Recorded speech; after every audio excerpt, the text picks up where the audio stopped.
I'm Paul Rosolie, and this is the Junglekeeper Podcast.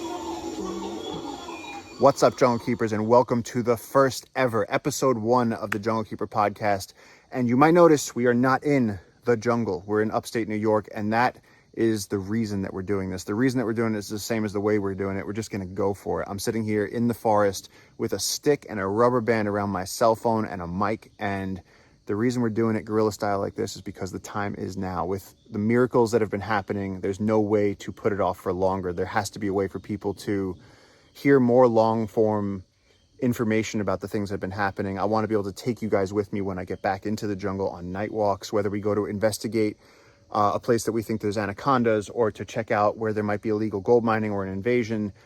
There's such incredible work being done that I want you guys to come with me. And the things that have happened over the last few months have been so miraculous that they deserve to be explained. And my inboxes are full of people asking me to tell them exactly what happened with the ancient forest and where we're at now. And if you don't know this story, I'm going to tell it in full. And this is the first time I'm doing this, and this is the first time I'm using my gear.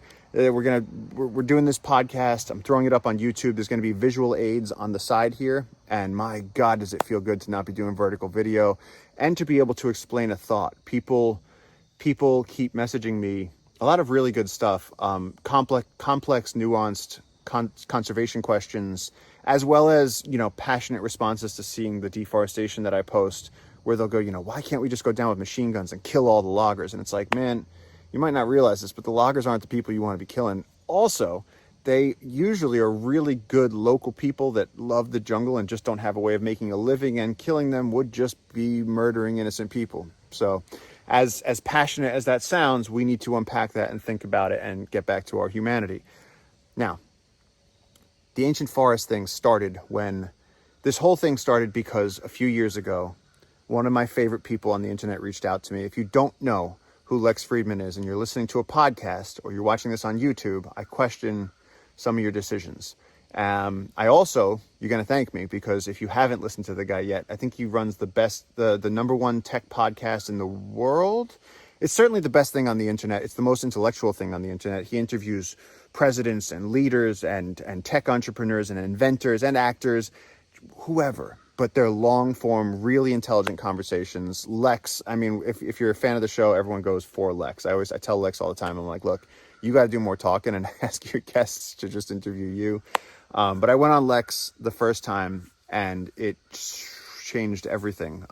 It gave us so much exposure, and I think his listeners are so intelligent, and they're people that are educated and really care and give a damn.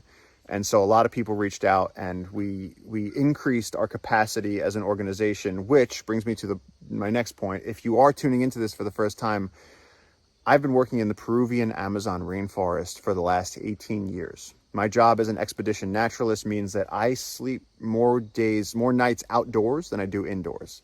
My life has taken place in the jungle. I've worked with anacondas in extremely remote wilderness, and it's all been possible because of my alliance and friendship with the local people that work there. These are local indigenous conservationists who are fighting to protect the Amazon rainforest, their home. Now, I paired up with this guy named Juan Julio Duran, who we call JJ, and that's going to be an important character for this entire story. JJ is an Eseja native, and he grew up in the jungle. He didn't have shoes until he was about 13 years old, and we met 18 years ago, and he said, we have to protect this forest. And I went, how the fuck are we going to do that? And that's been the journey ever since then, is figuring out, how do you stop a global systemic destruction of one of the most physical, the largest physical features on our planet? And encapsulated in that question is, what does nature mean to humans, and how do governments and civilizations view the systems that are provided free by nature? There's so much to unpack there. And in the Amazon, you're dealing with undescribed species, endangered species, undiscovered medicines, millions of indigenous people, as well as some of the last uncontacted tribes on Earth. And so this is an incredibly powerful, important ecosystem that we have to protect, and that is getting bulldozed to the ground. Save the rainforest, right? It's a slogan for a reason. Rainforests are getting destroyed all over the world, and we do need to protect them. And that's the entire reason that I am here. That's the whole reason I'm talking to you. And that's the whole reason that I was talking to Lex. And so I went on Lex, we got along, we had a great podcast, and we kept in touch. And, when I did the podcast, Lex said, I'm going to come to the Amazon. And I said, yeah, I'll believe when I see it. You and everybody else. Everybody says they're going to come to the Amazon. Very few people follow through. As I've learned, Lex follows through and can hold his ayahuasca.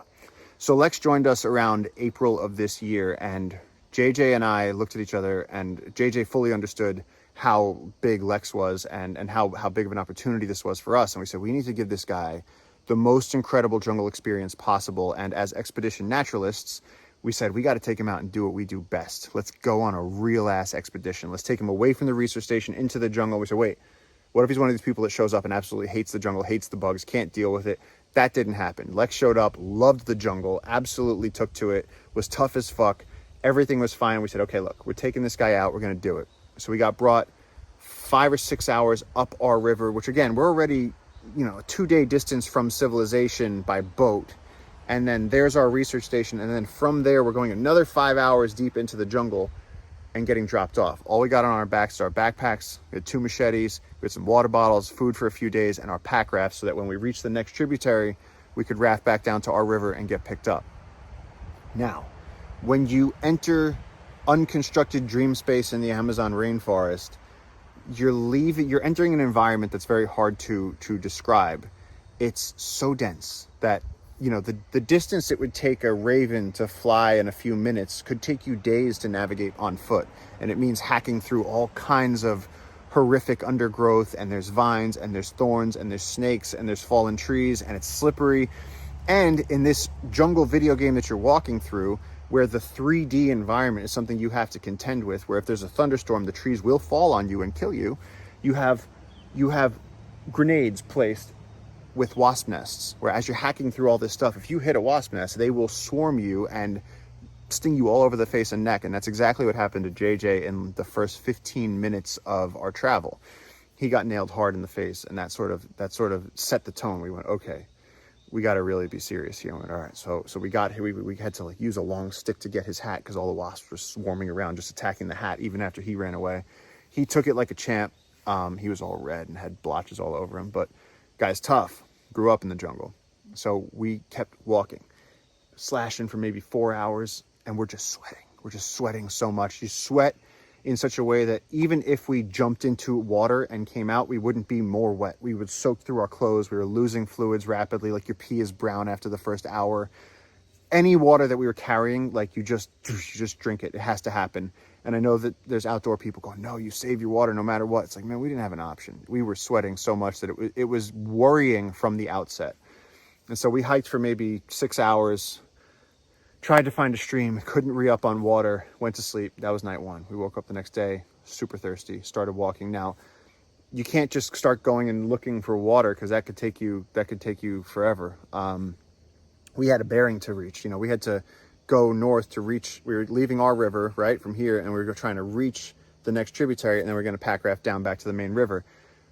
But that bearing had to be kept. And so what we realized, though, is as we're going up and down and up and down, and we're slipping and falling and getting stuck on vines and tumbling over, and we're going, man, we can't keep doing it like this. And it was just brutal. It was brutal, and it was so dense. And so what we started doing was staying on the ridgeline, staying on the top of each of the little hills that we were crossing. And just the way that if you've ever looked at your feet on the ocean floor, the way the sand makes sort of like interlaced ripples, the landscape was doing the same thing. And so every time we tried to stay on the ridgeline and stay on the high ground and not go down into the really dense parts of the jungle below, every time we were moving a tick to the west, and we were starting to do about a 30-degree drift from where we had to go, which was, add in the end about 20 miles to our journey, and we were averaging about 0.2 miles an hour. And so that did not look good since we had about 20 miles to go, and we didn't want to make it into 40. So we were like, no, we have to go straight. And that made it brutal. We were hacking through just tangles of bamboo and places where there was huge down trees. And it was a little bit rougher than I think we would have signed Lex up to do. So it was rougher than we would have signed anybody who's first time in the jungle. JJ and I sort of looked at each other, we were like, shit, you do this for a couple of days and the water wasn't working out, and you wake up in your tent and you're out there, man. We had no communication with the outside world. We had no sat phone. We just had our compass, our machetes, and ourselves, and that's it. It was a real expedition.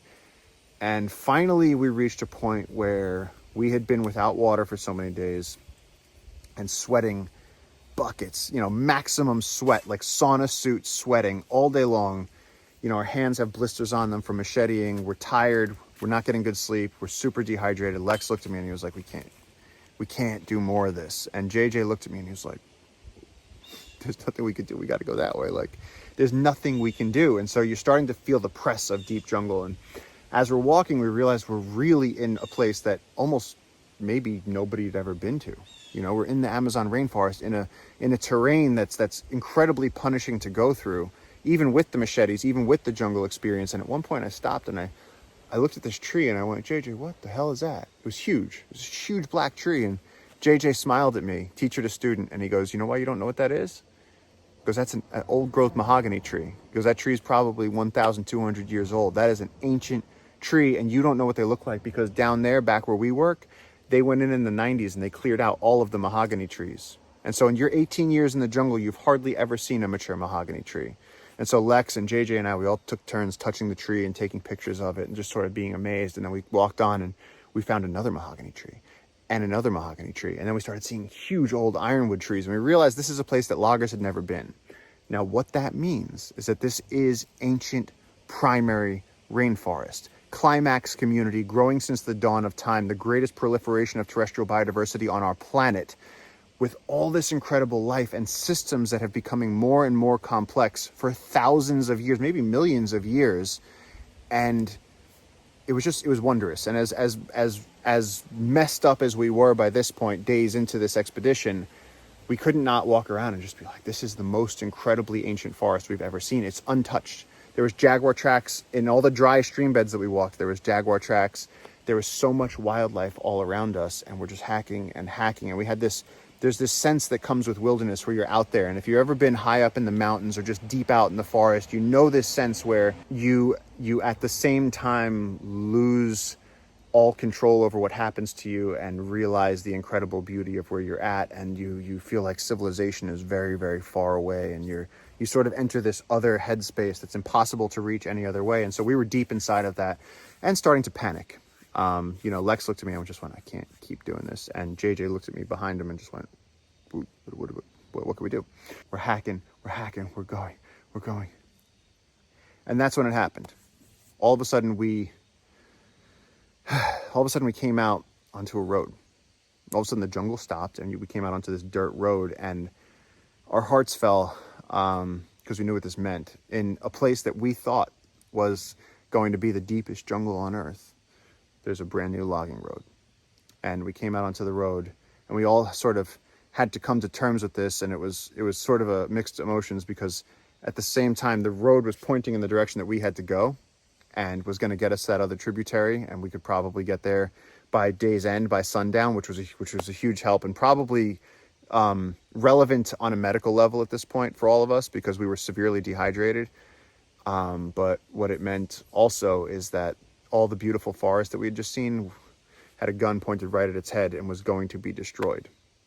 There were tractor tracks. And the fact that whenever wilderness is opened up by civilization, the metastasizing roads of civilization going into the jungle is just ripping it apart and killing that ancient forest and turning it into just farmland in someone's backyard and denaturing it. And that's tragic. That kills me. And so we walked along this road. We got out to the river. We camped that night, thunderstorm. And at that point, we said, okay, look, we thank God for water. We pack rafted down in the morning. We saw some incredible deep jungle. The tributary winds through some very, very deep jungle. We get back to the research station, and so now we have this huge problem. We know about in one of the most ancient parts of the Amazon rainforest, there's a logging road and these ancient trees and this amazing ecosystem, the millions of harpies, all these different types of life forms, reptiles, amphibians, birds, mammals, jaguars, macaws, giant anacondas, potentially uncontacted tribes. All this amazing stuff is contained in this forest, and the logging road is there. And so we get back to the station, and we're telling this story to everyone back at the base. And it turns out there's someone who is staying in the treehouse. We have this treehouse, world's tallest treehouse, the Alta Sanctuary treehouse. And there was one of the guys staying in the treehouse was this guy, Jay. And he said, holy shit, that's a story. He was like, you guys really went through it. And I was like, yeah, we really did. And I was like, I'm not going to sleep for months. I was like, because now we're going to have to watch as this forest gets dismantled, or it's going to be there in my dreams. I'm going to know that once you know about it, it's your problem, right? And so we were telling him about this, and Jay went, hey, so listen, I can help. And I went, you can? And he went, yeah. He goes, find out from the loggers how much that section of the land is and whether or not we can do anything. And we looked on the map and we saw that it was a parcel of land. And I didn't think that there was a way that we could do anything about it. And I was 100% wrong, because as soon as we got back to the station, as soon as we were back at our base, long story short, we did some work, and it turns out that land was owned by somebody. And it was that somebody who was contracting the loggers to go take out all those trees. And the somebody who owned the land was somebody that JJ knew. And that's where having local guys is the key to the Amazon rainforest, because JJ called up the guy and said, listen, everybody has a price.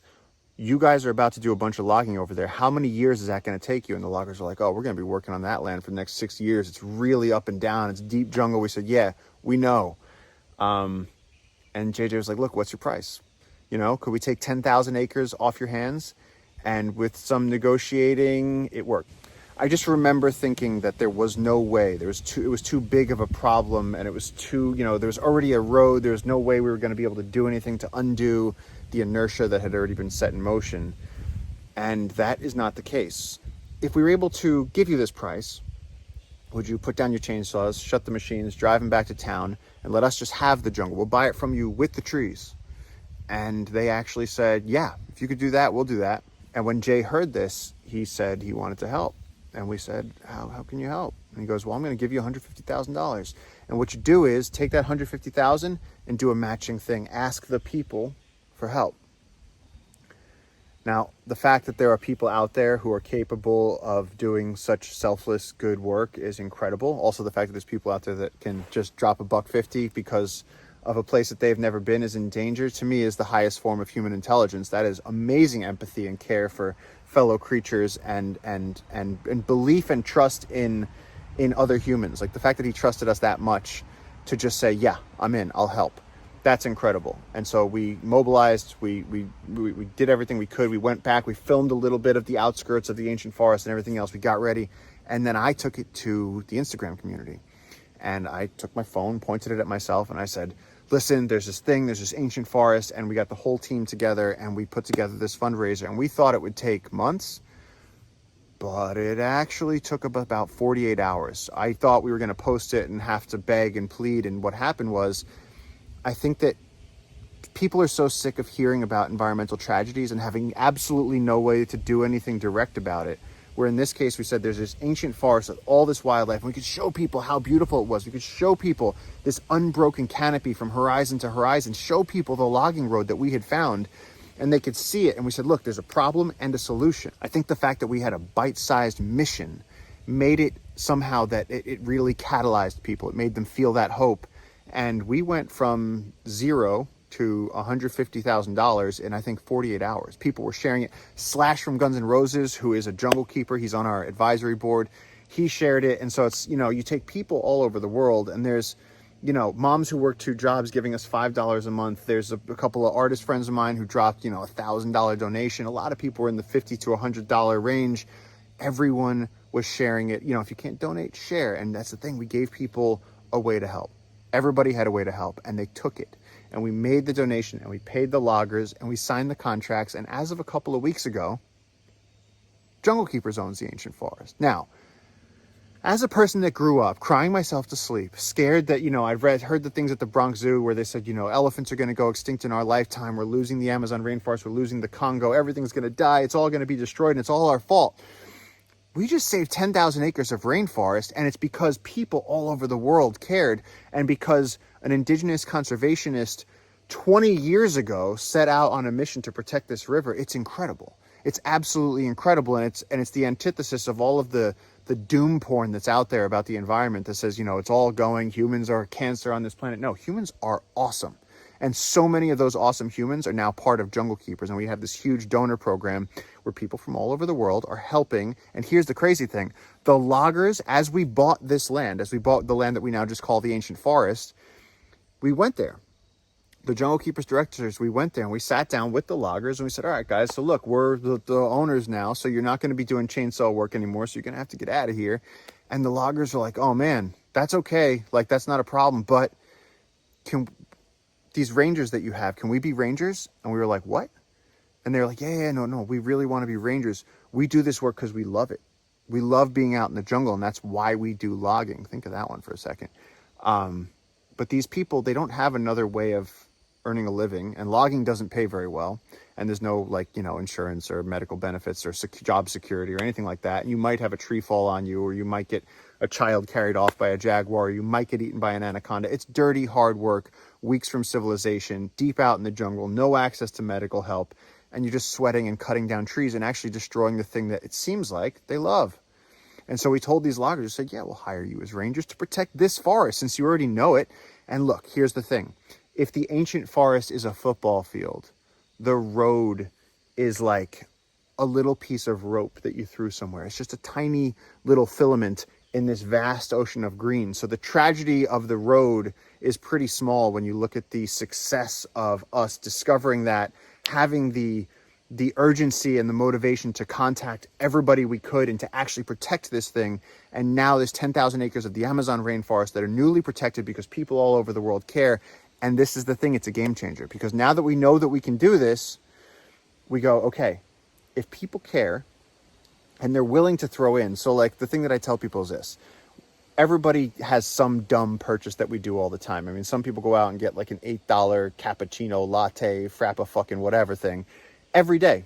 And it's like $8.50. And so I said, look, if you go out and do that every day, one day a month, give us $10 to protect the Amazon rainforest. And then you can like wipe that environmental guilt off of your face, off of your brain, and also come down and see it one day. Because this is real. You know, when you give money to these giant organizations that we all know the names of, is it going to paying their CEO $500,000 a year? Yep. Is it going to putting road signs out on the West Side Highway of Manhattan and back roads in Virginia, which is something I've actually seen, you know, save the tigers on a road that nobody drives on? Sure. But so when people are donating to these organizations, that's what it's going to. With Junglekeepers, we're a 501c3. People can see what we do.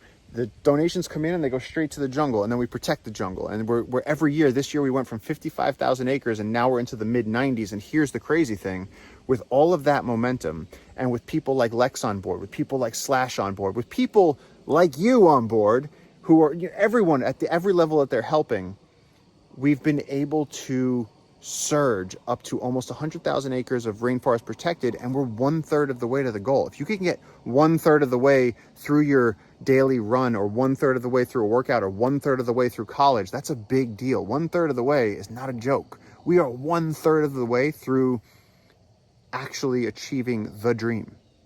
And so the last few months have just been a whirlwind, because my entire life, the dream has been to protect this incredibly remote river, the Las Piedras River in Peru.